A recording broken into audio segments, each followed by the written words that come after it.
പശ്ചിമേഷ്യൻ സംഘർഷങ്ങൾ മൂലം ഇറക്കുമതി നിലച്ചതോടെ രാസവളങ്ങൾക്കുള്ള വില കുത്തനെ ഉയർന്നത് കർഷകരെ സംബന്ധിച്ചിടത്തോളം വലിയ പ്രതിസന്ധിയാവുകയാണ്. കൃഷിക്ക് ഏറ്റവും അത്യാവശ്യമുള്ള വളങ്ങളുടെ വിലയാണ് കേന്ദ്ര സർക്കാർ കുത്തനെ വർദ്ധിപ്പിച്ചത്. ഏലം, കുരുമുളക് കർഷകരെയാണ് വിലക്കയറ്റം ഏറ്റവും അധികം ബാധിക്കുന്നതും. അസംസ്കൃത വസ്തുക്കളുടെ ഇറക്കുമതി നിലച്ചതാണ് വിലക്കയറ്റത്തിന് കാരണം. സബ്സിഡി നിരക്കിൽ ലഭിച്ചുകൊണ്ടിരുന്ന രാസവളങ്ങളുടെ വില കുത്തനെ കൂട്ടുകയായിരുന്നു കേന്ദ്ര സർക്കാർ. 1375 രൂപയായിരുന്ന ഫാക്ടംഫോസിന്റെ വില 2100 എത്തി. പൊട്ടാഷിന്റെ വില 1850 നിന്ന് 1975 ഉയർന്നു. ഒറ്റയാഴ്ച കൊണ്ട് യൂറിയയ്ക്കുണ്ടായത് ഇരട്ടിയിലധികം വില വർധനവാണ്. ഈ അടുത്ത നാളിൽ യുദ്ധത്തിൻ്റെയൊക്കെ പശ്ചാത്തലത്തിൽ ഇന്ധന വില വർദ്ധിച്ചതിൻ്റെ അടിസ്ഥാനത്തിലൊക്കെ വ്യാപകമായിട്ട് കീടനാശിനിക്കും രാസവളങ്ങൾക്കെല്ലാം വളരെയധികം വില കൂടി. ഇരട്ടിയും അതിലധികമായിട്ടും പല വളങ്ങൾക്കും വില കൂടിയിട്ടുണ്ട്. ഇത് കർഷകരെ സംബന്ധിച്ച് വളരെ ബുദ്ധിമുട്ടുണ്ടാക്കുന്ന കാര്യമാണ്.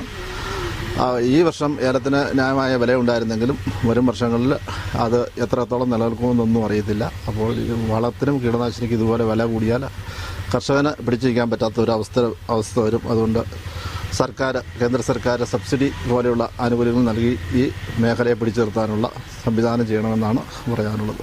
കൊക്കോ, കാപ്പി, റബ്ബർ, കുരുമുളക്, തെങ്ങ്, നെല്ല് അങ്ങനെ എല്ലാത്തരം കർഷകരെയും വിലക്കയറ്റം ബാധിക്കും. ഏറ്റവും പ്രതിസന്ധിയിലായത് ഏല കർഷകരാണ്. ഏലത്തിന് വളമിടാൻ ഏറ്റവും മികച്ച സമയമാണ് ഇപ്പോഴത്തേത്. ഏലം കർഷകരെ സംബന്ധിച്ചിടത്തോളം വളത്തിനും കീടനാശിനികൾക്ക് അന്യായമായിട്ട് വർദ്ധിച്ചിരിക്കുകയാണ്.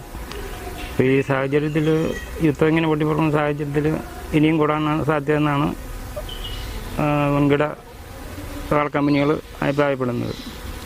ഇങ്ങനെ പോയി കഴിഞ്ഞാൽ കർഷകർ എന്ത് ചെയ്തെന്ന് അറിയത്തില്ല. ഒന്നാമത് ഉൽപ്പാദനം വളരെ മോശമാണ്. ഇപ്പോൾ അന്യായ പൈസ കൊടുത്ത് വളമൊക്കെ മേടിച്ചിട്ട് കാലാവസ്ഥ മാറി വരുമ്പോഴത്തേക്കും കർഷകരാകെ മൊത്തം ബുദ്ധിമുട്ടിലാവും. പ്രതിസന്ധി തുടർന്നാൽ രാസവളങ്ങൾ ലഭിക്കാനില്ലാത്ത സാഹചര്യം ഉണ്ടായേക്കുമെന്നാണ് വ്യാപാരികൾ പറയുന്നത്. സാമ്രാജ്യങ്ങളുടെ യുദ്ധക്കൊതിയുടെ ഇരകളാവുകയാണ് മണ്ണിലിറങ്ങുന്ന കർഷകരും. മീഡിയ 1 ഇടുക്കി.